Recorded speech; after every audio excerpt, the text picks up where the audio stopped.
Hey guys, I'm the 50s Kid. This is an E90 BMW and it has a bad headlight, specifically this one. I thought it was the bulb, but I don't think so now because I had the hood popped and I turned the lights on and I can hear sort of a shorted electrical sound. And I believe what's going on is the igniter is bad. We're gonna need to get the headlight out to change it. In order to do that, we have to take the bumper cover off. So it's a little bit involved, but not too difficult. Anyway, let's get started. So we start in the wheel wells. We got to get these two fasteners off. They're 8 mils. So I happen to have the car jacked up and the wheels off because of another video I was filming. You don't have to do that. It is possible to do this with a car on the ground. You just kind of turn your wheel in a little bit on each side and you'll be able to get to these bolts because they're not that far in there. You need to remove 7 fasteners here under the bumper. And then you'll be able to pull the splash shield aside. You have to remove 2 10mm bolts that are holding the top of the bumper on either side. You have to do this on both sides. Then you can reach in and unplug the fog light, again, both sides. And finally, the last thing you should do is remove these 4 T30 bolts that secure the top of the bumper, and you can just lift it right out. I found that a wire was sort of clipped to the bumper here, so I had to unclip that. Now I'm unclipping the headlight. There's only one connector, which is kind of nice. And then that's held in with T30s on the top, 2 of them, and then 2 on the side right here. Those come off pretty easily. There's actually a 5th one that's hiding up behind the bumper on the top, and then you kind of get to it from the back.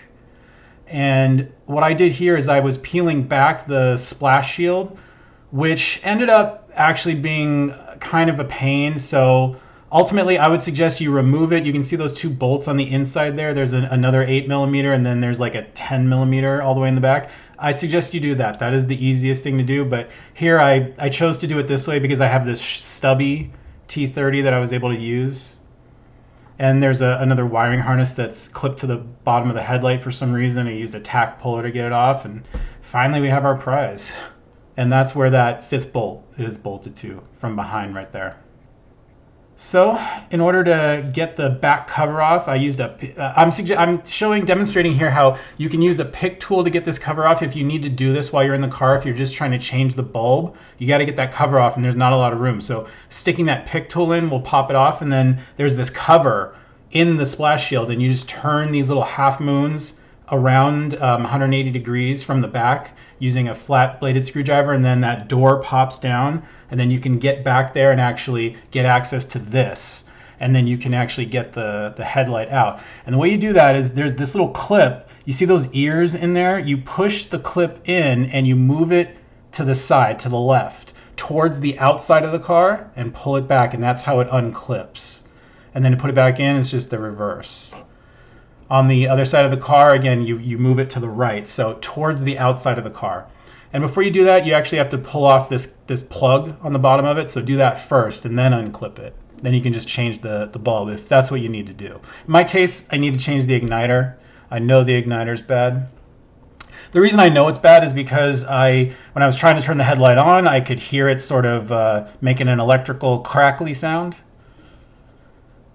So a couple of bolts, that comes off, and then it's kind of awkward to get this out because that cable is sort of at a right angle, so you have to maneuver it out. That cable pulls out, but the other one doesn't pull out so easy. Do you see right here how there's like bare copper exposed? That's the root of the problem that I had. The insulation on these wires just crumbled away. This is actually a pretty common problem on these headlights, I've come to understand. All of the early ones have this. I don't know if it's just age or heat or what, but the insulation crumbles right away. And I actually found that more of the insulation was cracked on some of these other wires. So I decided to remove this connector and pull it out just so I can get better access to these wires. And the way you do that is I'm using my pick tool to kind of move that little middle part up. And the same thing on the top. I'm putting pressure on it at the same time so it doesn't snap back in. And then you can push it backwards and then kind of pull it out. Yeah, so that gives me better access to those 2 wires that go to the igniter, and those 2 wires, like the sheathing is just completely gone. Sorry for the interruption, but we have to thank this week's sponsor, which is OEMBimmerparts.com. I love this website. They've got super fast 2-day shipping. They've got multiple warehouses all over the US so they can get your parts out to you as fast as possible. And I love their website. It's well categorized. There's not a lot of extra stuff. It's just all the most popular parts that you're gonna need, and they're the OEM brands. They do also have some quality aftermarket brands as well if that's what you're looking for. So if you are in the market for BMW parts of any kind, please check out OEMBimmerparts.com. So guys, I was able to do this repair and get some heat shrink onto these wires. I was able to depin this connector by flipping this little thing down. It's got these 2 latches on either side. So I flipped that down, and then I used my little depinning toolkit here. It comes with a lot of different depinners. Slipped it into the top, and there's just this little plastic leg that's sort of sitting down, and you gotta lift it up. See, this is kind of curved on the tip of it. So you slip it in there underneath that little plastic guy, lift it up, and then you can depin one of these one at a time. So that's what I did. I slipped some heat shrink tubing on. There's actually 3 sections on because I don't have a long piece. And I shrunk each one individually, got it on there. So those are good.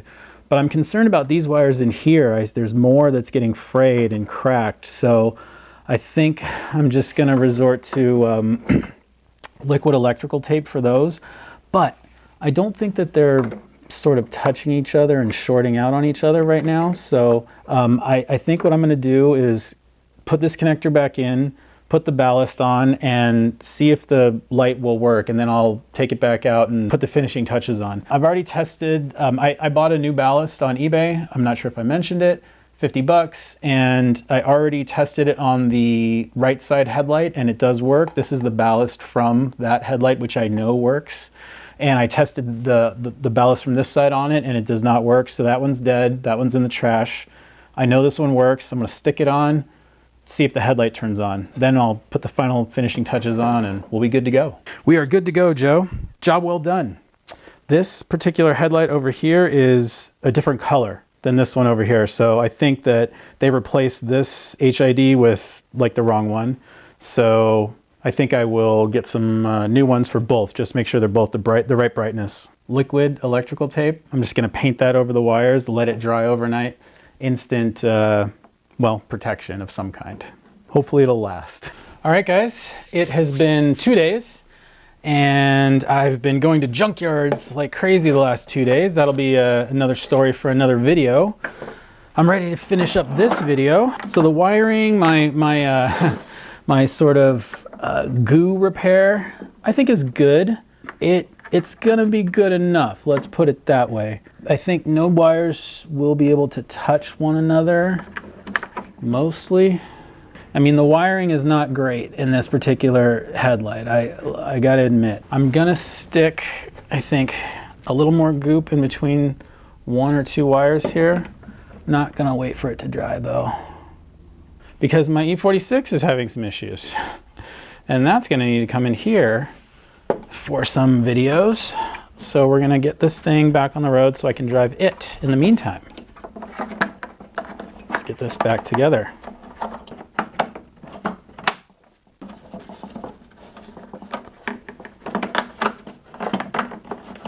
Goes there. Now, as we saw, this headlight is way brighter than the other one. So the previous owner did replace this bulb thinking it was, you know, the issue. And of course it wasn't. And it's completely different from the other one, which is typical Mega Racer. I guess that's an aftermarket one of some kind. So I got some new bulbs from OEM Bimmer Parts sent out to me super quick. I will change both sides to make sure that they're even, you know? It's usually the best policy, I think. OSRAM would be the OEM supplier, I do believe. And our igniter is ready to install. Right there and right there.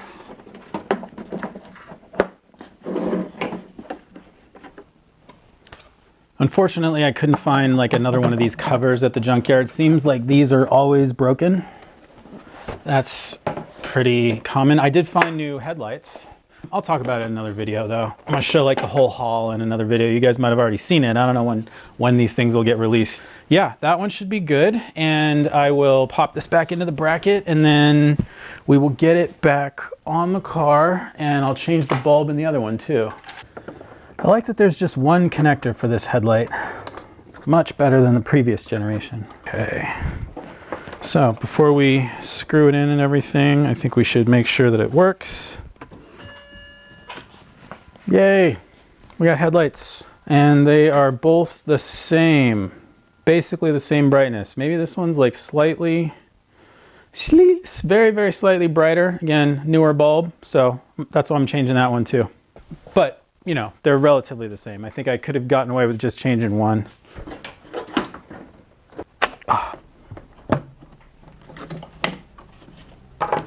They don't make that easy to get off. No wonder people break it.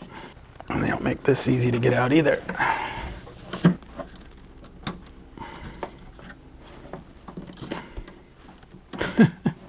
It's really not easy to get out. Jeez. That one I had trouble with. I really did. Anyway, OSRAM, OEM. Yeah, it's still good. But, you know, it gets worn, I suppose. Good to have as a backup. But I would go OEM, especially if you're just replacing one. Get the one made by Sylvania, OSRAM, I guess. Maybe OSRAM is the model. What goes in there? Well, that was easy. Make sure that connector's plugged in all the way.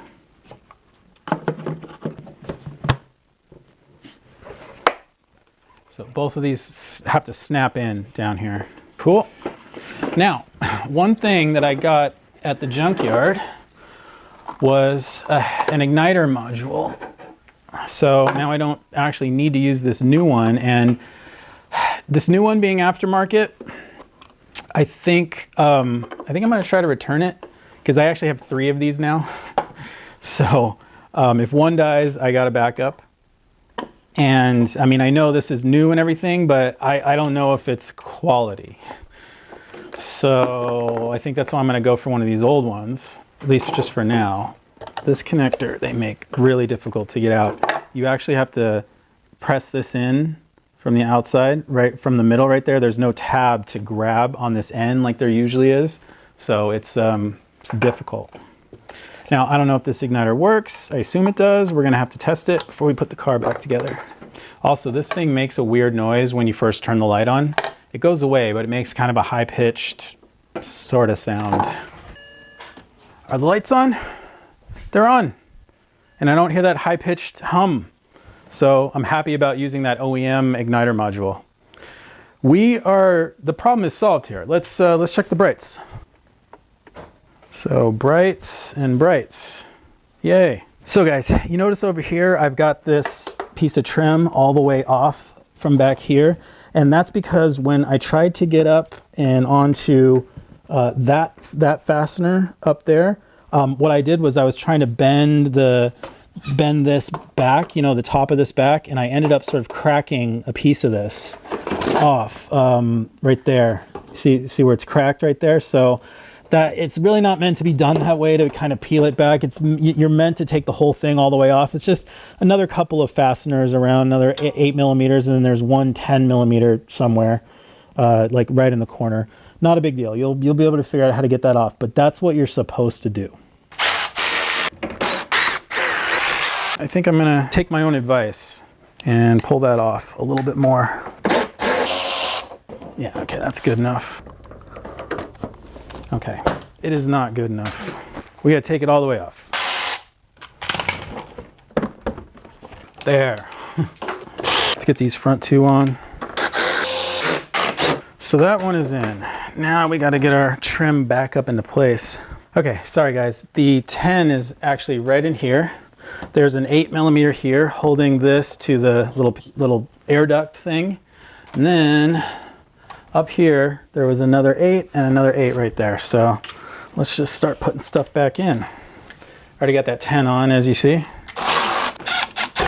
Cool. Now to take the thing off all the way, there are 2 8s under here and under here that hold it onto that big splash shield that covers the bottom of the engine. I've only got 1 8 in there right now, and the other one I guess I never had, or I already took it off. That'll go back on later. Okay, and on we go. That one goes up there. Let's get these 4 bolts in.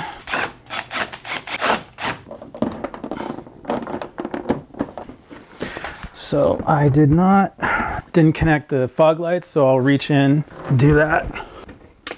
Yeah, that's easy enough. You know, I forgot that we need to reach in and bolt these up first. And there's just 1 on the side here. Oh, there's 2 on the side here, actually. That's in for the side fasteners. Let me do the ones on the other side. There's your finished product, guys. I can now legally drive on the streets, which is great, at night anyway. Well, that is it for changing the igniter on an E90 BMW. Also, changing the bulb, repairing the headlight itself. We did quite a lot in this video. I want to thank OEM Bimmer Parts again for providing some of the parts. If you enjoyed the video, give me a thumbs up, subscribe if you want to see more. I'm the 50s Kid. Thanks a lot for watching.